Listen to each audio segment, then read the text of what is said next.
Tata steel पक्षर नूतन श्रेणीगृह उद्घाटित। ढेंकानाल जिला Hindol block अंतर्गत पाइक पुराकोट पंचायत पुराकोट सरकारी नोडाल उपर विद्यालय रे टाटा स्टील कंपनी तरफ निर्मित नूतन श्रेणीगृह को सांसद रुद्रनारायण पाणी और विधायिका सीमाराणी नायक उद्घाटन करिसेंती।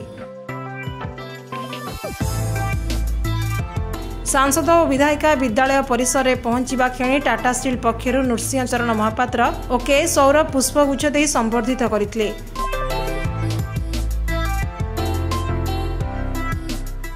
टाटा कंपनी ये दीटा रूम ए स्कूल रो एमाने कले आउ मान्यवर विधायिका से भी आसी एटी उपस्थित होइचंती। आउ हिंदोल निर्वाचन मंडली रे मंडली भितरे जेते सबू उद्योग अच्छी से माने लोकाभिमुखी हुंतु एवं लोकंकर विभिन्न प्रकार सुविधामूलक काम करंतु।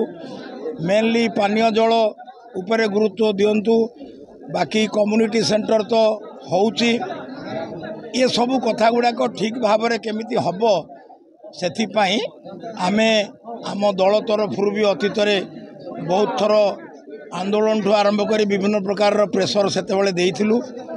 एबे ओडिशा रे मोहन सरकार स्थापित हैला एवं हिंदोल विधानसभा निर्वाचन मंडली मध्य मोहन सरकार को समर्थन करुथुबा विधायक विधायिका मानक निर्वाचन मंडली केंद्र मंत्री धर्मेंद्र प्रधान टाटा कंपनी बा अन्यान्य कंपनी मानकू मध्य से ध्यान दौचंदी।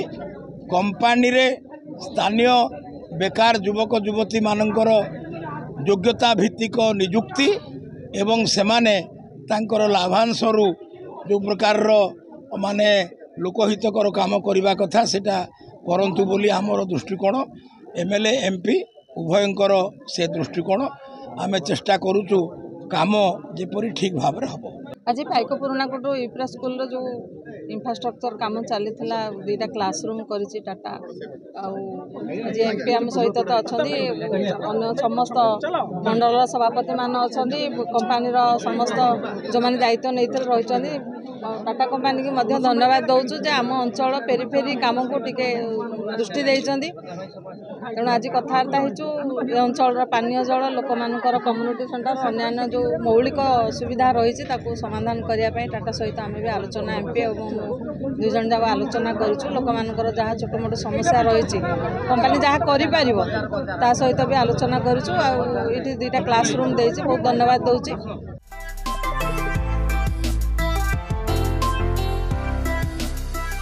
और सांसद रुद्रनारायण पाणी विधायिका और टाटा स्टील पक्षर नृसिंहचरण महापात्र विद्यालय प्रधान शिक्षयित्री ममता पाणिग्राही और ब्लॉक उपाध्यक्ष वरुण कुमार सर नड़िया बाड़ी शुभ उद्घाटन करथिले। एक कार्यक्रम में सरपंच प्रताप कुमार प्रधान समिति सभ्य जिला परिषद सभ्या जिला कृषक मोर्चा सभापति सहदेव पृष्टि जिला साधारण संपादक सुशांत कुमार पति सुनीता नाथ गीतांजलि साहू बूथ कमिटी सभ्या सुकांति रथ सापुआ पाणी पंचायत चेयरमैन प्रेमानंद पट्टनायक और बीजेपी दलर बहु कार्यकर्ता उपस्थित थिले। ढेंकानाल संतोष कुमार महापात्र रिपोर्ट आवाज मीडिया।